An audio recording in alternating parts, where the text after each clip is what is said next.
Avant de commencer, laisse ton esprit descendre un instant vers l'intérieur. Jung disait que toute rencontre authentique commence par un geste de silence.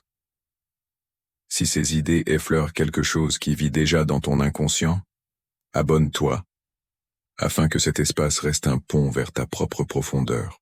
Chaque like, chaque commentaire, aide cette connaissance à trouver ceux qui marchent encore sans le savoir, vers leur propre ombre. Maintenant, avançons vers ceux qui cherchent à être vus. Le dernier avertissement de Carl Jung aux empathes était terrifiant. Ils se nourrissent de votre lumière, et la plupart d'entre vous ne réalisent même pas que c'est en train de se passer. Dans ses notes privées, Jung a documenté un phénomène psychologique si dérangeant qu'il a hésité à le publier. Il a observé que les empathes, des personnes d'une sensibilité émotionnelle extraordinaire, étaient systématiquement vidées par ce que j'appelle des parasites énergétiques inconscients. Ce n'étaient pas des prédateurs évidents. C'étaient souvent des personnes charmantes, blessées, qui semblaient désespérément avoir besoin de guérison. Mais Jung a découvert quelque chose de glaçant. Ils avaient inconsciemment appris à survivre en se nourrissant de l'énergie spirituelle des autres, en particulier des empathes dont la lumière brillait le plus fort. Le plus terrifiant, le processus de prédation est invisible. Il se produit par la manipulation émotionnelle déguisée en connexion, par des liens traumatiques confondus avec un amour profond, par la nature compatissante de l'empathe elle-même qui est retournée contre elle. Jung a réalisé que les empathes n'attiraient pas simplement des personnes difficiles par coïncidence. Ils étaient activement traqués par ceux dont la lumière intérieure avait été éteinte et qui ne pouvaient survivre qu'en consommant la lumière des autres.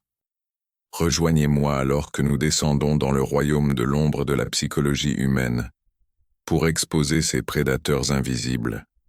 Apprenez à reconnaître leurs mécanismes de prédation avant qu'ils ne frappent, et découvrez la méthode interdite de Jung pour vous transformer de proie en souverain sans perdre le don qui vous rend extraordinaire. Car voici ce que Jung a découvert que la psychologie moderne refuse encore d'admettre. Les empathes ne naissent pas brisés. Ils sont forgés dans le traumatisme de l'enfance pour devenir des hôtes parfaits pour les parasites émotionnels. Jung a écrit: la rencontre de deux personnalités est comme le contact de deux substances chimiques. S'il y a une réaction, les deux sont transformés. Mais il a découvert quelque chose de plus sombre dans son travail clinique. Quand un empathe rencontre un parasite énergétique, une seule personne est transformée. Et ce n'est jamais le parasite. Pensez-y d'un point de vue évolutionniste. Les empathes développent leur sensibilité surnaturelle comme mécanisme de survie. L'enfant qui pouvait lire chaque micro-expression, anticiper chaque changement d'humeur et absorber chaque émotion non dite, était l'enfant qui survivait au foyer chaotique. Mais voici la tragique ironie. Ce même mécanisme de survie qui vous a sauvé enfant fait de vous aujourd'hui un phare pour les prédateurs adultes qui ont appris à utiliser votre don contre vous. Les recherches du docteur Judith Orloff confirment ce que Jung a observé. Les neurones miroirs des empathes s'activent plus intensément que ceux de la moyenne des gens. Votre cerveau absorbe littéralement les émotions des autres, comme si elles étaient les vôtres. Mais ce que Jung a réalisé, et que la plupart des thérapeutes manquent, c'est que certaines personnes ont appris à exploiter cette différence neurologique. Elles n'activent pas votre empathie accidentellement. Elles l'activent stratégiquement. Elles ont inconsciemment maîtrisé l'art de la manipulation émotionnelle qui ressemble à de la connexion, du lien traumatique, qui se fait passer pour un amour profond, et de l'extraction d'énergie que vous confondez avec de l'intimité. Mais ce n'est pas la partie la plus dévastatrice. Si vous vous êtes déjà senti complètement vidé après avoir été avec certaines personnes sans pouvoir l'expliquer, écrivez ceci dans les commentaires. Ils se nourrissaient de ma lumière. La partie la plus dévastatrice est ce que Jung appelait l'inversion de la projection de l'ombre. Le parasite énergétique ne se contente pas de prendre votre lumière. Il vous convainc que la donnée est votre raison d'être. Jung a observé ce schéma à maintes reprises dans sa pratique. Il a écrit « Tout ce qui nous irrite chez les autres peut nous mener à une compréhension de nous-mêmes. » Mais dans le cas des empathes et des parasites énergétiques, la dynamique est inversée.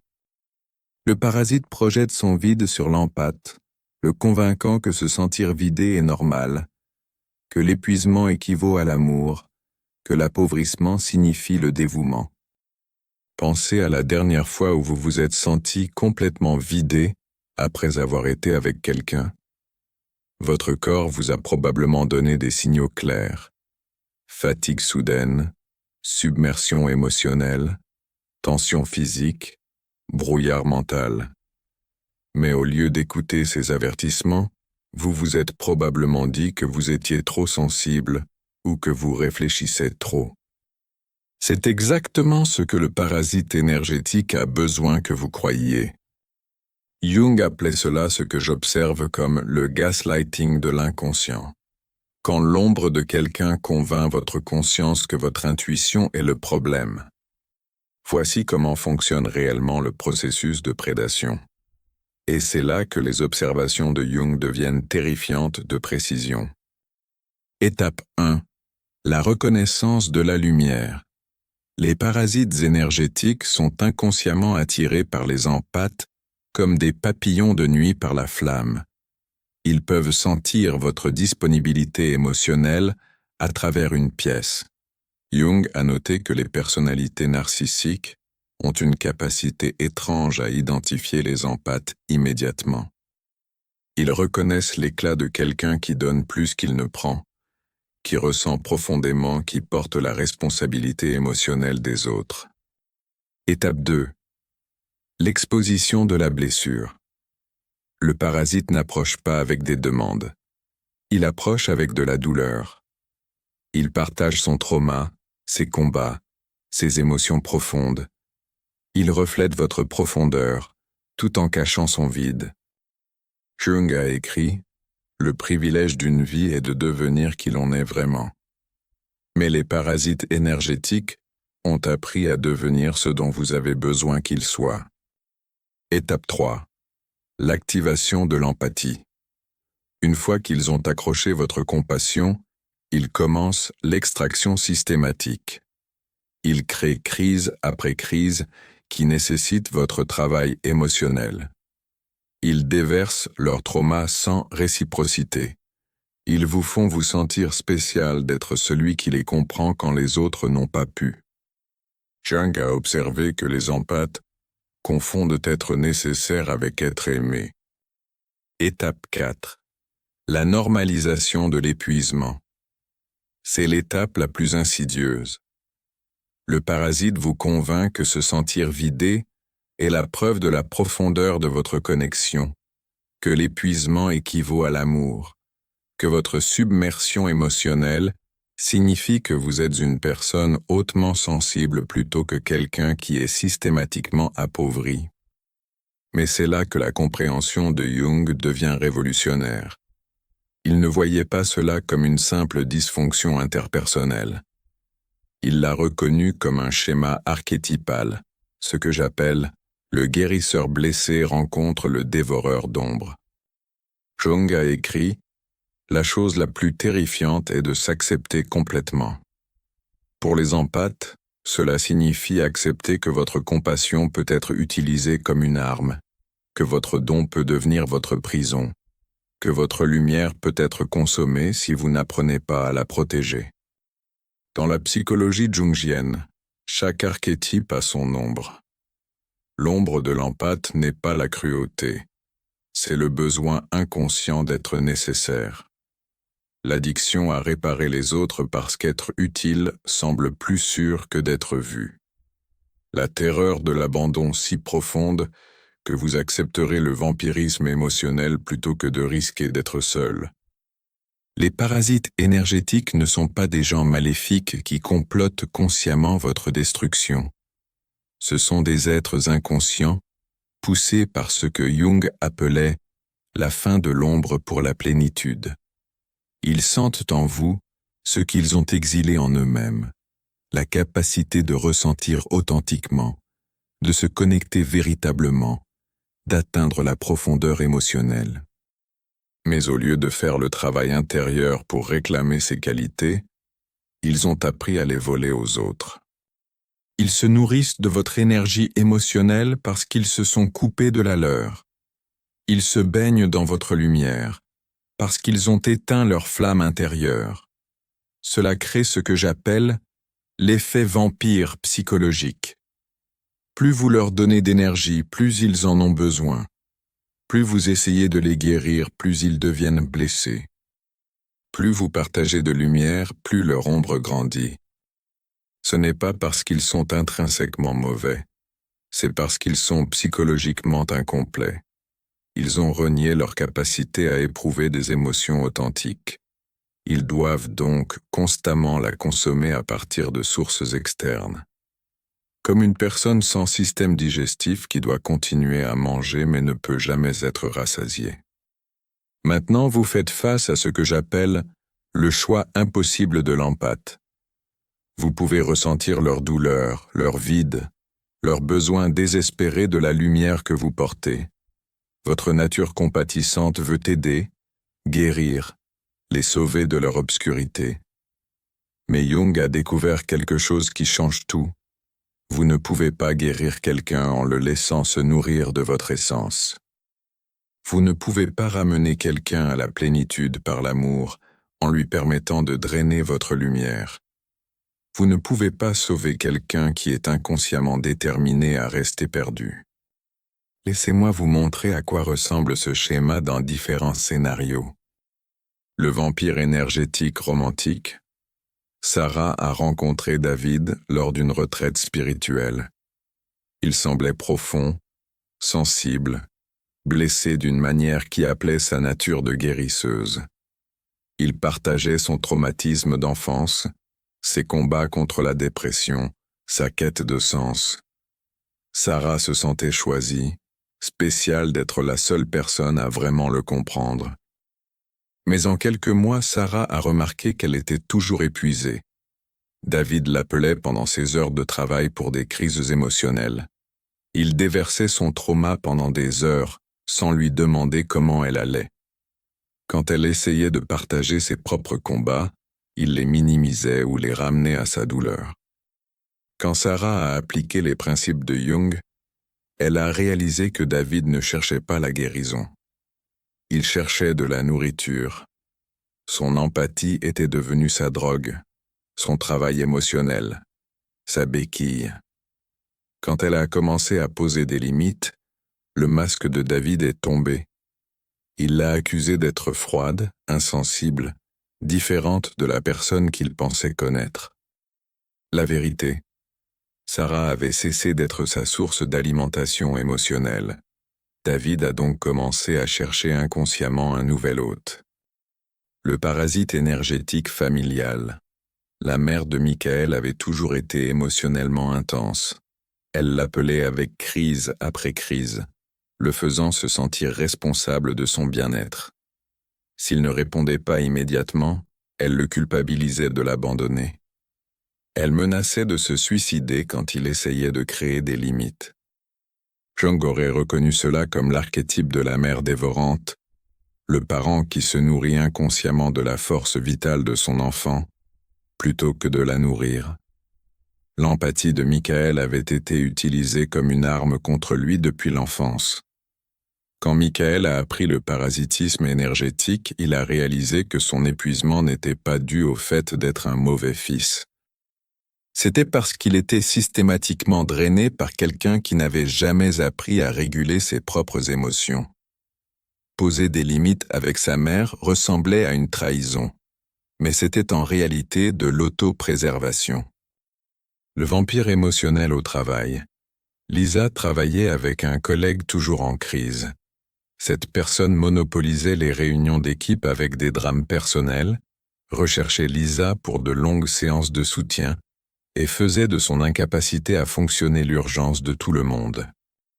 Ce qui rendait cela particulièrement insidieux, c'est que ce collègue présentait son comportement comme de la sensibilité et de la profondeur. Il se positionnait comme l'être émotionnel dans un environnement corporatif froid. L'empathie naturelle de Lisa la faisait se sentir obligée de fournir un travail émotionnel sans fin. Jung aurait vu cela comme de la projection. Le collègue faisait inconsciemment de sa dysrégulation émotionnelle la responsabilité de tous, tout en se positionnant comme la victime d'un monde insensible. Mais voici où l'avertissement de Jung devient urgent. Plus longtemps vous permettez aux parasites énergétiques de se nourrir de votre lumière, plus vous commencez à fusionner avec leur ombre. Vous commencez à croire leur projection selon laquelle vous existez pour servir les besoins émotionnels des autres. Kang a écrit « On ne devient pas éclairé en imaginant des figures de lumière mais en rendant l'obscurité consciente. Pour les empathes, cela signifie reconnaître que votre compulsion à guérir les autres vient souvent de vos propres blessures non guéries. Le côté obscur de l'empathie est la croyance inconsciente que vous n'avez d'importance que si vous êtes utile. Que l'amour doit être gagné par le service. Que votre valeur réside dans votre capacité à absorber et traiter la douleur des autres. Ce système de croyance fait de vous l'hôte parfait pour les parasites énergétiques. Vous fournissez un travail émotionnel sans fin, tout en vous convainquant que c'est de l'amour. Vous épuisez vos propres ressources, tout en vous disant que c'est de la compassion. Vous sacrifiez votre bien-être tout en croyant que c'est une croissance spirituelle. Mais Jung a découvert quelque chose qui changera à jamais votre vision de vous-même. Votre lumière n'est pas destinée à être consommée par les autres. Elle est destinée à illuminer votre propre chemin vers la plénitude. Quand vous donnez constamment votre énergie, vous n'êtes pas aimant. Vous évitez le travail terrifiant d'apprendre à vous aimer vous-même. Quand vous vous concentrez obsessionnellement sur la guérison des autres, vous fuyez souvent la tâche effrayante de guérir vos propres blessures. Le parasite énergétique devient votre complice dans le contournement spirituel. Il vous donne quelqu'un à sauver pour que vous n'ayez pas à vous sauver vous-même. Il fournit un drame sans fin pour que vous n'ayez pas à affronter vos propres ombres. Il vous offre le rôle de martyr pour que vous n'ayez pas à revendiquer le rôle de souverain. Voici le cadre de Jung pour protéger votre lumière sans endurcir votre cœur. Je l'appelle la méthode de la lumière. L. Discerner les signatures énergétiques. Jung a souligné l'importance de ce qu'il appelait les complexes à tonalité affective. Chaque personne porte une signature énergétique que vos capacités empathiques peuvent lire si vous savez quoi chercher. Les parasites énergétiques se sentent différents dans votre système que les personnes saines. Avec les parasites, vous vous sentez vidé, anxieux, confus ou émotionnellement détourné après une interaction. Avec les personnes saines, vous vous sentez énergisé, clair, en paix ou inspiré. Commencez à documenter ce que vous ressentez avant, pendant et après les interactions avec différentes personnes. Votre corps est un système radar sophistiqué qui peut détecter les parasites énergétiques si vous apprenez à faire confiance à ces signaux. Intégrez votre ombre. Jung croyait que l'intégration de l'ombre était essentielle à la santé psychologique. Pour les empathes, cela signifie reconnaître les parties de vous qui veulent être nécessaires, qui craignent l'abandon, qui croient que l'amour doit être gagné par le service. Demandez-vous, qu'est-ce que je retire du fait d'être nécessaire aux personnes brisées? Comment le fait de sauver les autres m'aide-t-il à éviter ma propre guérison? Quelle blessure d'enfance est-ce que j'essaie de guérir à travers les autres? Le but n'est pas d'éliminer ces tendances, mais de les rendre conscientes pour qu'elles ne dirigent pas inconsciemment vos choix relationnels. G. Gardez votre énergie sacrée. Jung a écrit « Votre vision devient claire quand vous regardez dans votre cœur. Celui qui regarde à l'extérieur rêve, celui qui regarde à l'intérieur s'éveille. » Protéger votre énergie n'est pas égoïste, c'est une responsabilité spirituelle. Cela signifie dire non au travail émotionnel qui vous épuise. Cela signifie refuser de porter les émotions non traitées des autres. Cela signifie choisir des relations qui nourrissent plutôt que drainent. Votre énergie est finie et sacrée. Chaque moment que vous passez à traiter l'ombre de quelqu'un d'autre est un moment que vous ne pouvez pas passer à faire croître votre propre lumière. H. Honorez votre nature authentique. Les parasites énergétiques sont attirés par les empathes qui diminuent leur lumière pour mettre les autres à l'aise. Plus vous cachez vos dons, niez votre intuition ou minimisez votre sensibilité, plus vous devenez une cible pour ceux qui veulent consommer ce que vous réprimez. Jung croyait en ce qu'il appelait l'individuation, devenir qui vous êtes vraiment plutôt que qui les autres ont besoin que vous soyez. Pour les empathes, cela signifie revendiquer votre sensibilité comme une force, faire confiance à votre intuition comme à une sagesse, et utiliser vos dons consciemment plutôt qu'inconsciemment. T. Transformer le trauma en sagesse. Jung a dit « La chose la plus terrifiante est de s'accepter complètement. Cela inclut d'accepter que vous avez été ciblé par des parasites énergétiques, non pas parce que vous êtes faible, mais parce que vous portez quelque chose de précieux que les personnes inconscientes veulent consommer. Vos capacités empathiques se sont développées comme un mécanisme de survie. Maintenant, elles doivent évoluer en un choix conscient. Vous pouvez ressentir les émotions des autres sans les absorber. Vous pouvez offrir de la compassion sans vous sacrifier. Vous pouvez aider les autres sans épuiser vos propres ressources. Quand vous appliquez les principes de Jung aux relations, tout change. Vous cessez d'attirer des parasites énergétiques et commencez à attirer des êtres conscients qui peuvent correspondre à votre profondeur émotionnelle sans épuiser vos ressources. Mais voici ce que Jung a averti concernant cette transition. Les parasites énergétiques intensifieront leur comportement de prédation quand ils sentiront que vous devenez indisponible comme source. Ils créeront des crises plus importantes. Ils menaceront de se suicider.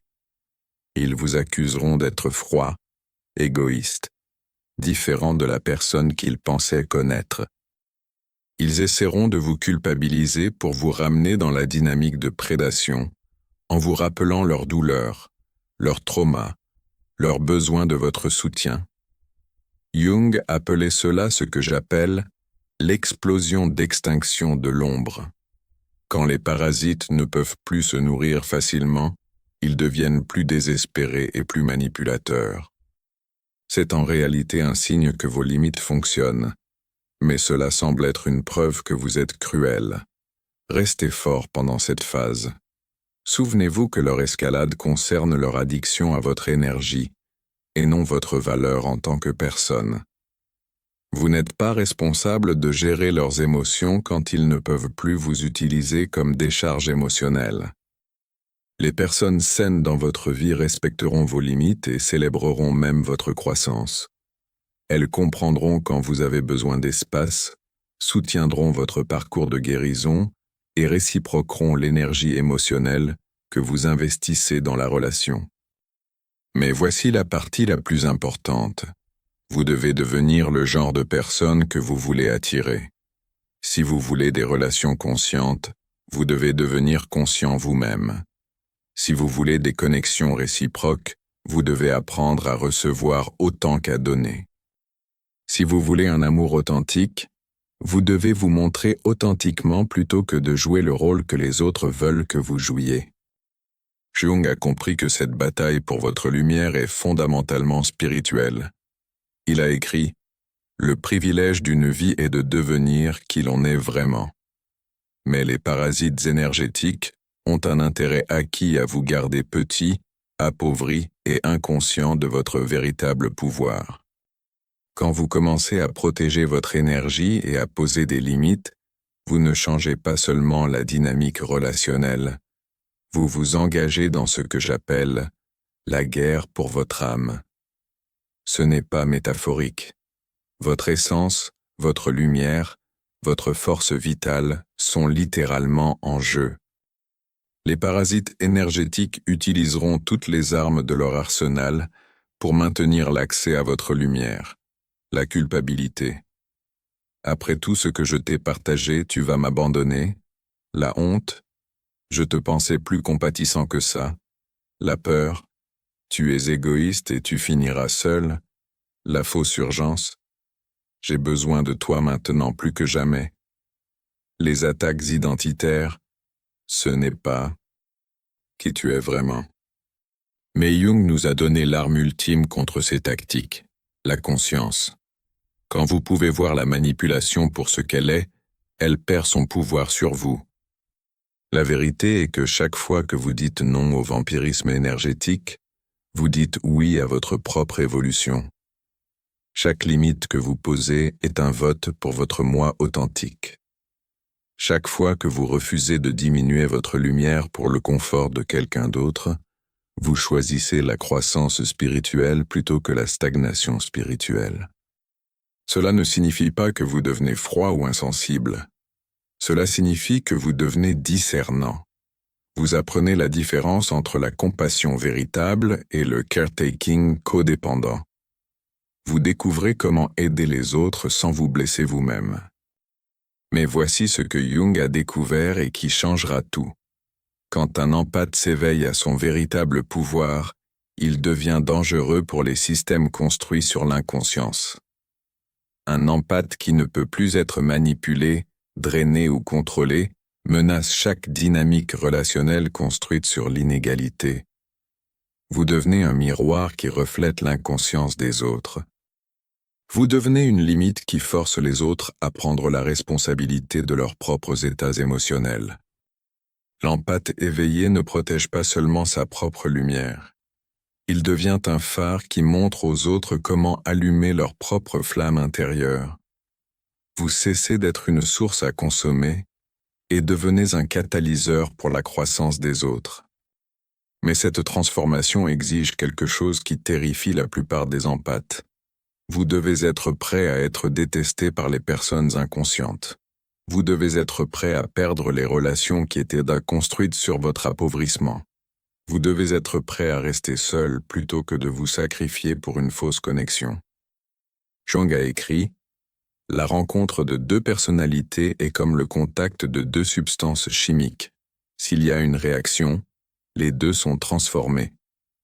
Quand vous devenez un empathe éveillé, vous ne pouvez maintenir des relations qu'avec des personnes engagées dans leur propre croissance.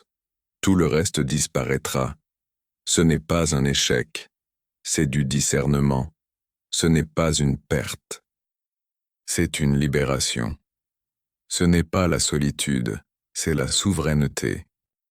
Commentez ci-dessous si on vous a déjà traité d'égoïste pour avoir posé des limites à des vampires énergétiques. Mon énergie est sacrée.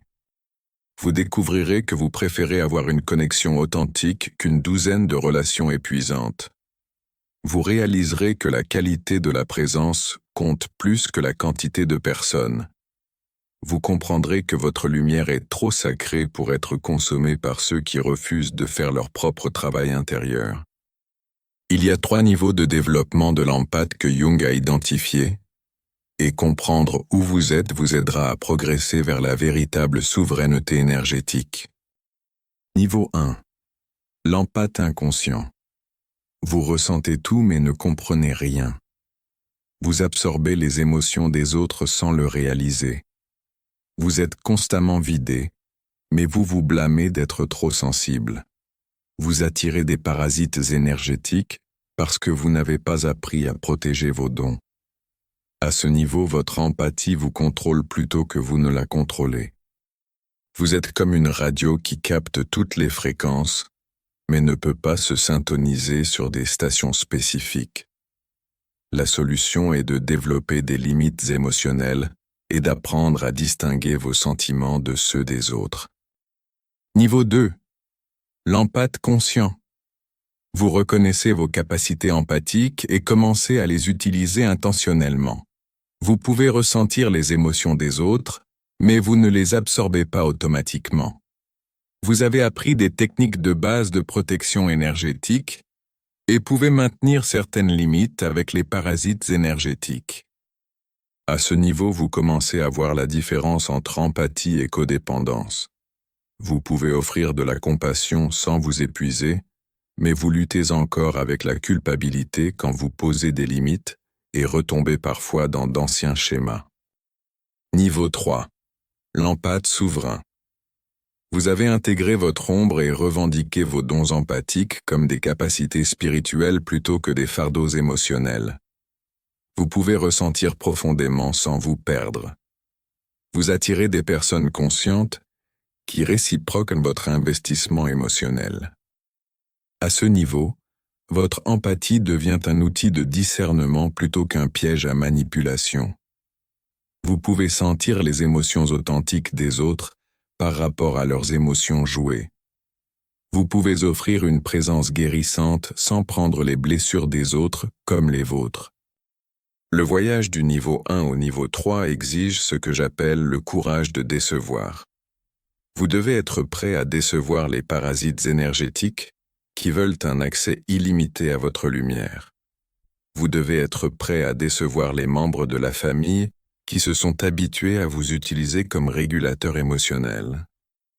Vous devez être prêt à décevoir l'attente de la société que les empathes devraient être disponibles sans fin pour la guérison des autres. Mais je dois vous donner l'avertissement final de Jung concernant cette transformation.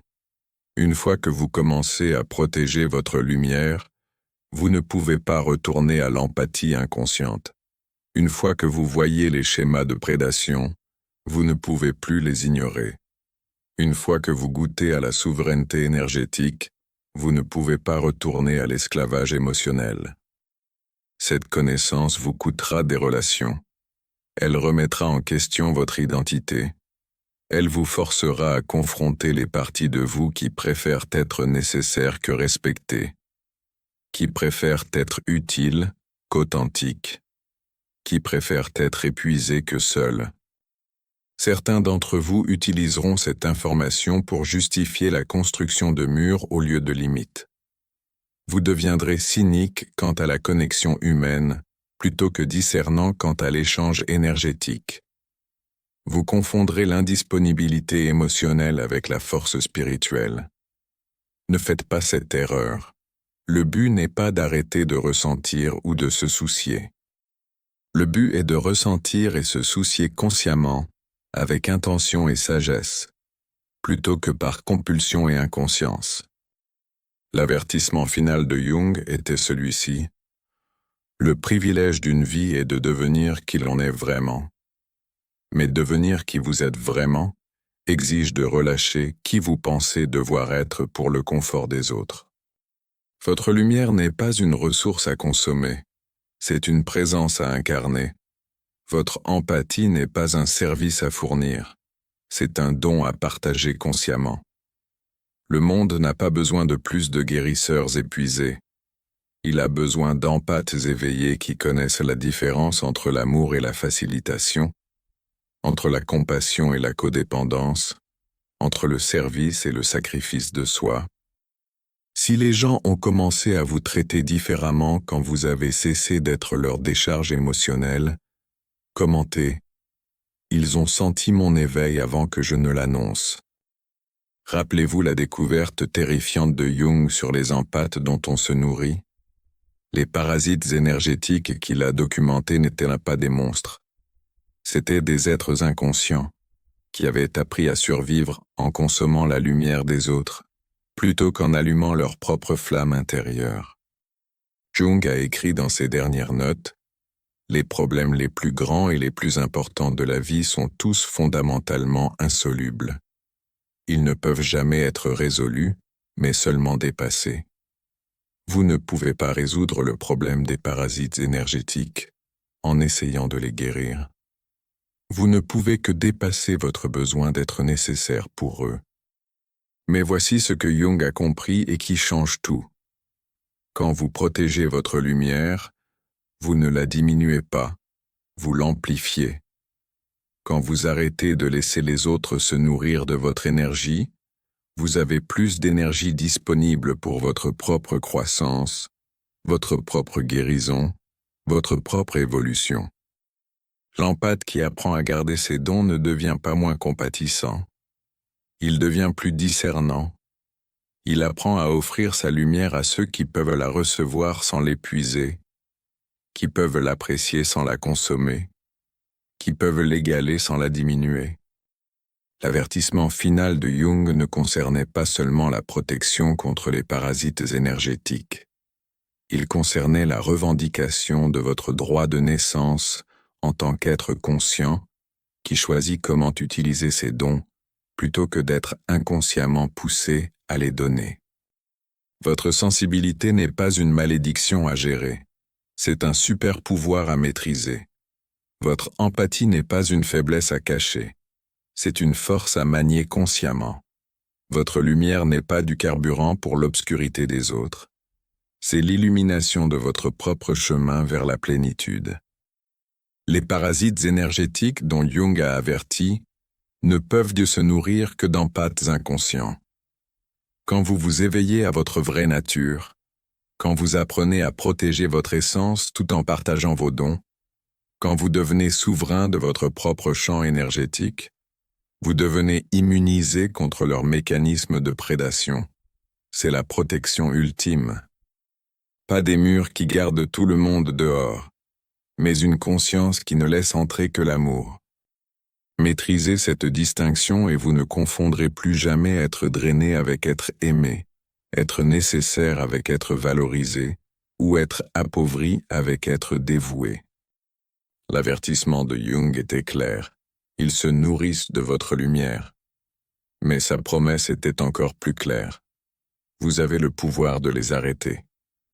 Si vous vous reconnaissez dans cet avertissement, vous n'êtes pas seul. Des milliers d'empathes s'éveillent à ces schémas et reprennent leur pouvoir. Partagez dans les commentaires quelle est une limite que vous êtes prêt à poser pour protéger votre lumière. Votre histoire pourrait être exactement ce dont un autre empathe a besoin pour commencer son propre voyage vers la souveraineté énergétique. Si vous êtes prêt à plonger plus profondément dans la psychologie de Jung et comment elle s'applique aux relations modernes, regardez ma vidéo sur « Pourquoi vous n'avez plus de motivation après avoir affronté votre ombre » Carl Jung Psychology, où je révèle ce qui arrive à votre élan et votre ambition quand vous commencez le processus d'intégration de l'ombre. Merci d'avoir regardé. Si quelque chose dans ce message a résonné en toi, prends un moment pour respirer et laisser la conscience poursuivre naturellement son mouvement vers l'intérieur. Jung disait que ce qui devient conscient cesse de nous gouverner en silence. C'est pourquoi tu peux partager cette réflexion avec ceux qui cherchent encore sans savoir ce qu'ils cherchent. Abonne-toi pour ne pas perdre le fil lorsque viendra la prochaine plongée dans l'ombre. Laisse ton like. Il aide ces mots à atteindre ceux qui en ont besoin bien avant de comprendre pourquoi. Et si quelque chose s'est éveillé en toi, écris-le plus bas. Chaque commentaire devient une étincelle. Un esprit qui se souvient en aidant un autre à se souvenir. Nous continuerons d'avancer ensemble, au-delà de l'ombre.